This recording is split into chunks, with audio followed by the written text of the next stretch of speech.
Devin stood in the fluorescent glow of the gas and go station somewhere between Portland and nowhere, watching his girlfriend's taillights disappear into the Oregon mist like a magic trick performed by the cruelest magician alive. 3-week-old Zoe screamed in his arms, her tiny fists batting against his chest, and he realized with a clarity that physically hurt that Maya wasn't coming back. Not in 5 minutes. Not ever. The crumpled note in his jacket pocket might as well have been written in acid. I can't do this. I'm not strong enough. She's better off with you. 14 words that detonated his entire existence. He'd stepped inside to pay for gas and buy formula. 2 minutes, maybe 3. When he came back out, Maya was gone and Zoe was strapped in her car seat on the concrete beside Pump 7 like abandoned luggage. A middle-aged woman pumping diesel into her Subaru kept glancing over, her expression cycling through confusion, concern, and something that looked uncomfortably like pity. Devin wanted to explain, to shout that this wasn't what it looked like, but what could he say? My girlfriend just left me with our black baby at a gas station and drove away. The sentence sounded like the setup to a joke with no punchline, except he was living it and nothing about it was funny. Zoe's cries escalated, that particular newborn sound that activated something primal in his nervous system. Devin bounced her gently, whispering reassurances he didn't believe. It's okay, sweet girl. Daddy's got you. We're going to figure this out. His voice cracked on the last word. He was 26 years old, working as a junior developer at a startup that might fold before his next paycheck cleared, living in a studio apartment in southeast Portland that barely fit a bed and a desk. How was he supposed to raise a daughter alone? The gas station attendant, a younger guy with bleached tips and stretched earlobes, approached cautiously. Hey man, you good? Need me to call someone? His tone was kind, which somehow made everything worse. Devin shook his head, unable to form words that wouldn't come out as either rage or sobs. The attendant nodded slowly, retreating back inside but watching through the window like Devin might dissolve into the pavement. He managed to get Zoe into his ancient Honda Civic, fumbling with the car seat base he'd installed just 3 weeks ago when the world still made sense. She quieted slightly once the car started moving, the engine's rumble working its mysterious infant magic. Devin drove north on autopilot, his mind spinning through impossible calculations. Daycare costs more than his rent. His health insurance barely covered himself, let alone a dependent. His mother lived in Atlanta with her own struggles. His father had checked out years ago, and his friends were all 20-something tech workers who considered a houseplant a serious commitment.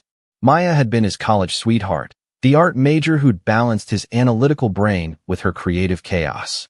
They'd talked about the future in those abstract, someday terms young couples use when real life still feels optional. When she got pregnant, they'd been terrified but committed, or so he thought. She'd seemed happy at the hospital, crying when she first held Zoe, whispering promises about being the best mom ever.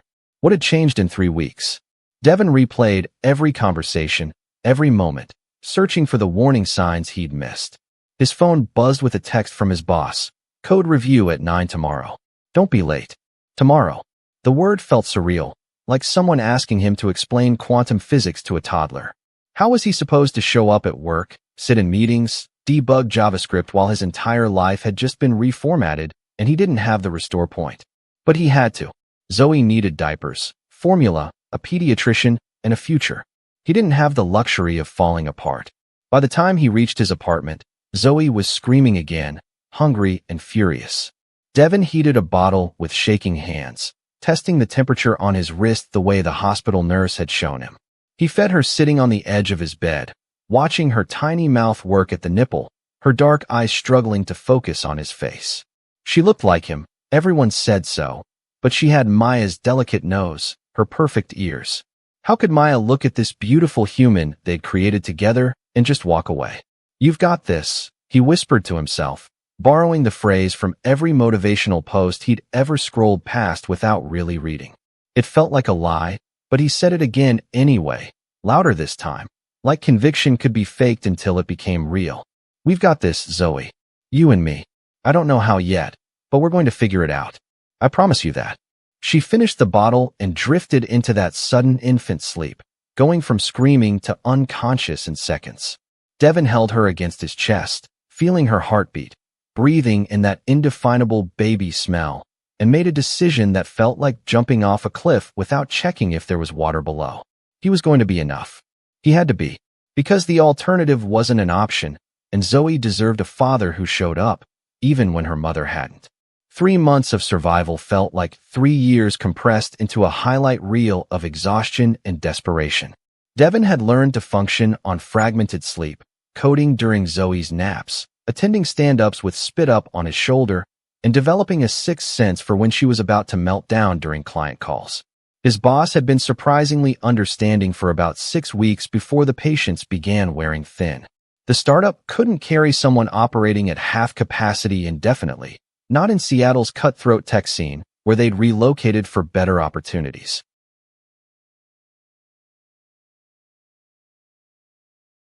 Devin had moved to Washington State 2 months after the gas station incident, drawn by a job offer that paid 30% more in the desperate hope that a new city might feel like a fresh start.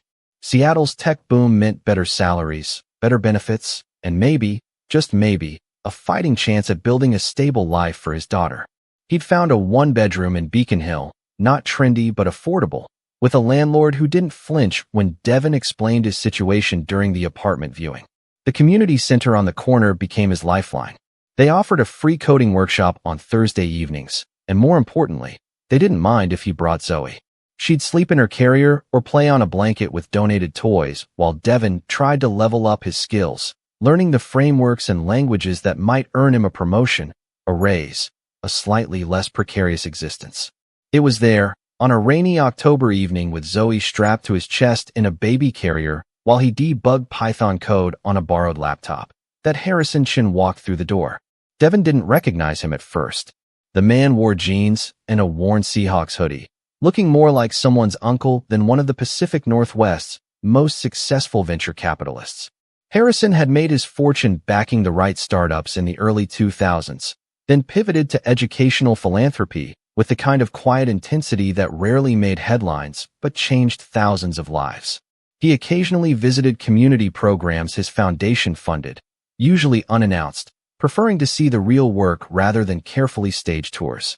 Harrison paused beside Devin's table, watching him type one-handed while his other hand patted Zoe's back in an unconscious rhythm. "That's impressive," Harrison said, his voice carrying the slight accent of someone who'd immigrated as a child and never quite lost the musical inflection. "The code, I mean. Most people can't multitask like that." Devin glanced up, startled, taking in the stranger's kind eyes and graying temples. "Thanks. It's not really a choice. She doesn't believe in letting me work during normal hours." He managed a tired smile. Harrison laughed, a genuine sound that made Zoe stir and coo. "How old?" he asked, nodding at the baby. "For months," Devin answered, "and already the CEO of my life." They talked for 20 minutes, Harrison asking thoughtful questions about Devin's work, his goals, the projects he'd built. It wasn't until the workshop ended and people started packing up that Harrison handed Devin a business card. The name registered like a puzzle piece clicking into place. Harrison Chun Ventures, the guy who'd funded 3 unicorn companies and donated $50 million to Seattle public schools. "I'd like to help," Harrison said simply, "if you're open to it." Devin stared at the card, confusion and suspicion warring with desperate hope. "Help how? I'm not looking for charity." His voice came out sharper than intended, pride flaring even as his bank account hovered dangerously close to zero. Harrison didn't flinch. "Not charity. Investment.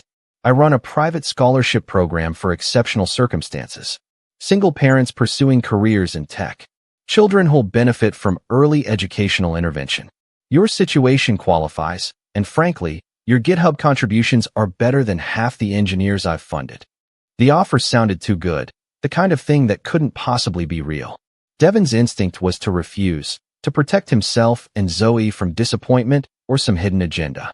But Harrison waited patiently, and Zoe chose that moment to grab Devin's finger with her tiny fist, and something in him cracked open just enough to let possibility in.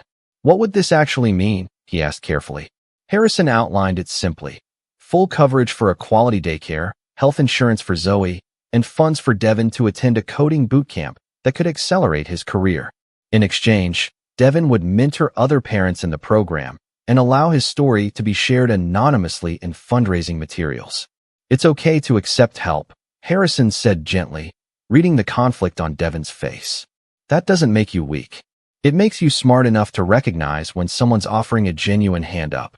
Devon thought about the mounting credit card debt, the pediatrician bills he'd been paying in installments, the way he'd been skipping meals to stretch his grocery budget. He thought about Zoe's future, the opportunities he wanted to give her, the education she deserved. Okay, he whispered. Yes, thank you. The next 6 months unfolded like a dream sequence. Harrison's program placed Zoe in a Montessori daycare in Capitol Hill, where the teachers treated each child like a small genius in development. Devon attended an intensive boot camp, his brain expanding with new frameworks and architectural patterns. Harrison checked in monthly, not hovering but present, offering advice that came from decades of business wisdom. He'd lost his own father young, he mentioned once, and something about Devon's determination reminded him of his mother's fierce commitment to giving him opportunities. By Zoe's first birthday, Devon had landed a senior developer position at a healthcare startup with actual work-life balance and equity that might actually be worth something. He'd moved to a 2-bedroom apartment with a park nearby. Zoe was thriving, hitting milestones early, her pediatrician using words like advanced verbal skills and exceptional curiosity. Devon had stopped waiting for the other shoe to drop, stopped expecting Maya to reappear with explanations or apologies. Some absences become permanent, and acceptance feels like survival. Harrison had become more than a benefactor. He attended Zoe's first birthday party, bringing a wooden puzzle that cost more than Devon's first car. He sent articles about parenting and career development, offered connections that opened doors, and never once made Devon feel like a project or charity case. You're doing this, Harrison would say. I'm just removing obstacles. The work is all you. And Devon believed him. Finally, his confidence rebuilding like code compiled line by line until the program ran clean. Zoe turned 5 in September, a whirlwind of energy and questions who could read chapter books and build block structures that defied gravity. She'd inherited Devon's analytical mind and something else entirely her own, a creativity that expressed itself in elaborate stories about robot princesses and astronaut teachers. Her kindergarten teacher called her exceptional. Harrison called her his little genius investment, always with a wink that made Zoe giggle and demand he read her another book about space exploration or ancient Egypt or whatever topic had captured her formidable attention that week. Devon's career had flourished beyond his most optimistic projections. He'd become lead architect at the healthcare startup, which had been acquired by a larger company for the kind of money that made his equity package genuinely life-changing. Not billionaire money, not even close, but enough to buy a small house in Rainier Valley with a backyard where Zoe could play, enough to start a college fund that actually had a fighting chance against tuition inflation, enough to breathe without the constant weight of financial panic crushing his chest. Harrison had remained a steady presence, the grandfather figure Zoe had never known she was missing. He taught her chess on Sunday afternoons, took her to science museums, and listened with genuine interest when she explained her latest theory about why butterflies had patterns on their wings. Devon had long since stopped thinking of him as a benefactor. Harrison was family, the kind you choose rather than inherit, bound by something deeper than biology or obligation. The annual Chun Foundation Gala was Seattle's premier tech philanthropy event, held at the Four Seasons downtown with views of Elliott Bay and a guest list that read like a who's who of Pacific Northwest innovation. Harrison had invited Devon for the past 2 years, but Devon had always declined, uncomfortable with the wealth on display, worried about leaving Zoe with a sitter for an entire evening. This year, Harrison had insisted. Bring her, he'd said. There's a kids program with activities. She'll love it. And I want you there. You're part of the foundation's success story, Devon. Let people see what's possible. So Devon had bought his first real suit, helped Zoe pick out a navy dress with pockets that she'd declared scientifically perfect for storing interesting rocks, and driven downtown, feeling simultaneously proud and like an imposter. The ballroom glittered with crystal chandeliers and carefully curated elegance. Tech founders mingled with educators and nonprofit directors. Zoe had been whisked away to the children's program, confident and excited, while Devon tried to remember how to make small talk with people who casually discussed their third homes and private plane schedules. Harrison found him near the silent auction tables, clapping a warm hand on his shoulder. "You look terrified," Harrison observed with amusement. "Should I rescue you or let you practice your networking skills?" Devin laughed despite his nerves. "Maybe both? I can debug legacy code for hours, but this feels like a foreign language I never learned to speak." Harrison guided him through introductions, his presence making Devin legitimate in a room where credentials and connections mattered more than talent or character. The evening flowed with speeches about educational equity and innovation. Harrison took the stage to discuss the scholarship program, mentioning Devin's journey without using his name, talking about the power of removing barriers rather than demanding people overcome them through sheer willpower. Devin felt his throat tighten with gratitude and something deeper, a sense of belonging he'd stopped believing was possible during those early months of abandoned desperation. He was heading toward the bar, planning to grab a soda before collecting Zoe from the kids program, when he saw her. Maya stood near the catering station wearing a black uniform with a name tag, her hair shorter than he remembered, her face older but unmistakably hers. Their eyes met across 30 feet of expensive carpet, and the entire world contracted into a pinpoint of shocked recognition. She froze, a tray of hors d'oeuvres tilting dangerously in her hands. Devin felt his pulse hammer in his ears, 5 years of carefully constructed stability threatening to collapse like a house of cards in an earthquake. Harrison materialized beside him, following his gaze. His expression shifted subtly, recognition dawning, and Devin realized with a jolt that Harrison knew exactly who Maya was. "That's her," Devin managed to say, his voice barely functioning. "That's Zoe's mother." Harrison's jaw tightened almost imperceptibly. "I know," he said quietly. "I've known for 3 months. She applied to work this event through the catering company. I had her background checked when her name appeared on the vendor list. The revelation hit like cold water." "You knew she was here? Tonight?" Devin's hands clenched into fists, betrayal mixing with confusion. "Why didn't you tell me?" Harrison met his eyes steadily. "Because I wanted to be certain of her intentions first. Because I didn't want to disrupt Zoe's stability unless absolutely necessary. And because I needed to verify some information that came up during the background check. Information you need to know." Maya was moving now, abandoning her tray and walking toward them with the kind of desperate determination that suggested she'd been waiting for this moment, or dreading it, or both. Devin's mind raced through 5 years of absence, 5 years of questions he'd eventually stopped asking because answers didn't change reality. What could she possibly say that would make any of this make sense? What explanation existed for walking away from your 3-week-old daughter at a gas station and never looking back? She stopped 10 feet away, close enough to see the tears already forming in her eyes, far enough to maintain escape distance. "Devin," she said, and her voice cracked on his name like breaking glass. "I know you hate me. I know I don't deserve to even speak to you, but I need to explain. I need you to know why." Devin felt Harrison's hand on his arm, steadying him, grounding him.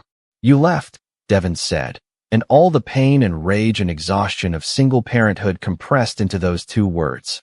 "You abandoned us." What explanation could possibly matter after that? Maya's face crumpled, but she pressed on. "I was in trouble. Serious trouble. Financial fraud charges from my previous job. Federal investigators were closing in, and I panicked. I thought if I disappeared, if I separated myself from you and Zoe, they wouldn't be able to use you against me or drag you into it. I thought I was protecting you both." The words tumbled out rapid fire, desperate and raw.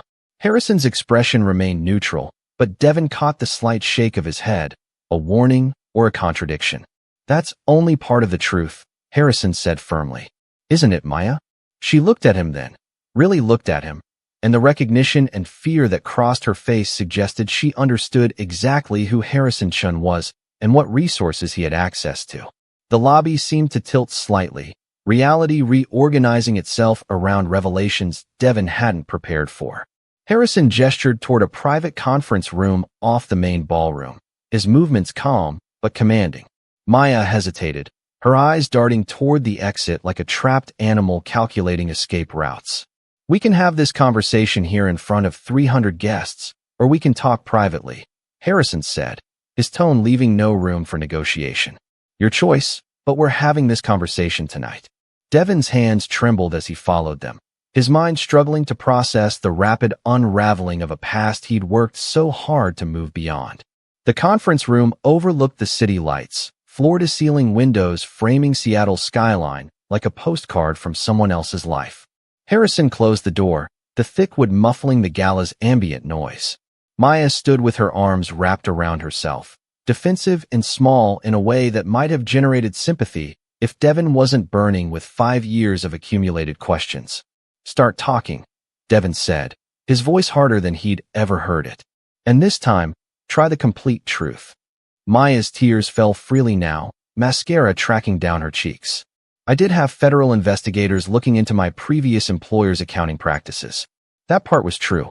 I'd been the assistant controller, and I didn't realize my boss was running a Ponzi scheme until it was too late. But I wasn't just a witness, Devin. I'd signed documents. I'd moved money between accounts. On paper, I looked complicit, and my lawyer said I was facing potential prison time." She paused, wiping her face with shaking hands. "I was terrified.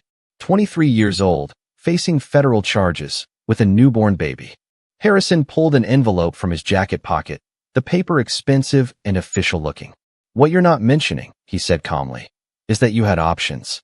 Your lawyer had negotiated a plea deal. Immunity in exchange for testimony. No prison time if you cooperated with federal prosecutors. You chose to run instead." Maya's face went pale, confirmation written in her expression. Devin felt something crack inside his chest, a pain sharper than abandonment, closer to betrayal's bone-deep ache. "You could have stayed," Devin whispered, the words barely audible. "You could have fought it. We could have figured it out together. But instead you left me alone with a 3-week-old baby and a note that destroyed me, because running felt easier than trusting me." His voice broke on the last word, years of suppressed anguish flooding through carefully maintained composure. "Do you have any idea what those first months were like? I was coding with one hand while holding her, sleeping in 90-minute increments, missing work for pediatrician appointments, terrified every single day that I wouldn't be enough." Maya sobbed openly now, sliding down the wall until she sat on the expensive carpet. "I know. God, Devin, I know I failed you both. I was weak and scared, and I convinced myself you'd be better off without me dragging you down into my mess. My parents had cut me off. I had no money, no support system. I thought disappearing was the only option that didn't destroy all 3 of us." Her words came between gasping breaths, raw and desperate. Harrison remained standing, his expression unreadable. "The investigators caught up with you 14 months later in Phoenix. You served 18 months in a minimum security facility for obstruction of justice and failure to appear. You were released 3 years ago on probation." He laid out the facts like evidence exhibits, clinical and precise. "You've been working service industry jobs under your legal name, which is how my background check found you. What I want to know is why you're here now. Why this event specifically?" Maya looked up, her eyes red and swollen. "I didn't know Devin would be here. I swear I didn't. I've been following your foundation online, Mr. Chun. I saw the scholarship programs, the work you do with single parents. I thought maybe, if I could just see one of your events, understand what kind of organization helped my daughter." She trailed off, the implications settling like dust. "You knew," Devin said, his voice hollow. "You've known where we were. You've been watching." "Not watching," Maya protested weakly. "Just trying to know she was okay. I found an article about your scholarship program 2 years ago. It mentioned a single father with a young daughter in Seattle.